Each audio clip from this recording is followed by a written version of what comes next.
Assalamualaikum warahmatullahi wabarakatuh. Perkenalkan, nama saya Nur Amin Salman. Saya Julfikar Mukam. Saya Salsabila Sandra. Pada video ini kami kelompok 3 ingin membahas materi tentang asbabun nuzul.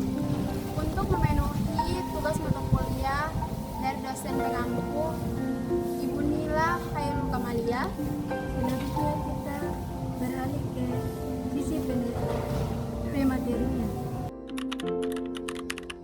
Secara bahasa asbabun nuzul berasal dari dua kata. Yang pertama asbab, asbab yang berarti sebab-sebab, nuzul yang berarti turun. Secara istilah asbabun nuzul adalah peristiwa, pertanyaan atau keadaan tertentu yang menyebabkan turunnya suatu ayat Al-Quran.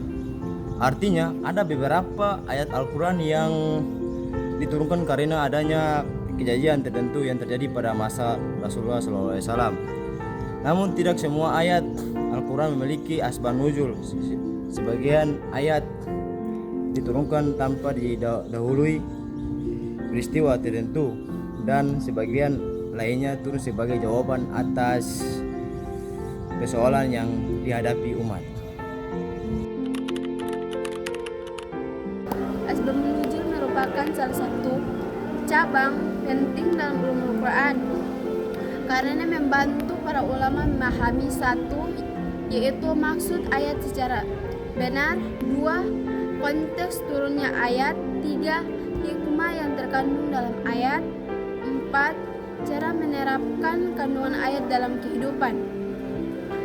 Imam Al-Wahid mengetahui bahwa seorang tidak akan dapat memahami tafsiran Al-Quran secara sempurna tanpa mengetahui sebab-sebab turunnya ayat. Allah SWT berfirman, sungguh Allah telah mendengar perkataan perempuan yang mengajukan tuntutan kepadaku tentang suaminya. Ayat ini turun karena seorang sahabat perempuan bernama Khawla binti Tabah dengan mengadu kepada Rasulullah SAW mengenai suaminya yang melakukan syar. Pada masa Arab Jahiliyah, syar dianggap sebagai bentuk pencarian. Khawla merasa sedih dan meminta solusi kepada Rasulullah SAW. Lalu Allah Ta'ala menurunkan surah Al-Mujadilah ayat 1 sebagai jawaban atas persoalan tersebut.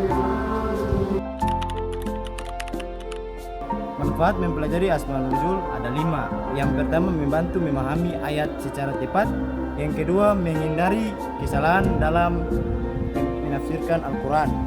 Yang ketiga, mengetahui hikmah dan pesan di balik ayat. Yang keempat, menambah kecintaan kepada Al-Quran. Yang kelima, menguatkan keimanan kepada Allah dan Al-Quran. Pada zaman sekarang, banyak orang membaca Al-Quran tanpa memahami konteks turunnya. Akibatnya, terkadang ada kesalahpahaman dalam memahami ajaran Islam. Dengan mempelajari asbabun nuzul, kita belajar bahwa Islam mengajarkan penyelesaian masalah secara bijaksana. Al-Quran diturunkan sesuai kebutuhan manusia. Setiap persoalan kehidupan memiliki petunjuk dalam Al-Quran. Sebagai mahasiswa dan generasi muda, kita perlu memahami Al-Quran secara utuh agar tidak mudah terpengaruh dalam pemahaman yang keliru. Pada kesimpulannya, asbabun nuzul adalah sebab atau peristiwa yang membelakangi turunnya ayat-ayat Al-Quran. Mempelajari sangat penting karena membantu kita memahami isi Al-Quran secara berat, mengetahui hikmah di balik setiap ayat, serta mengamalkan ajaran Islam dengan lebih baik dalam kehidupan sehari-hari.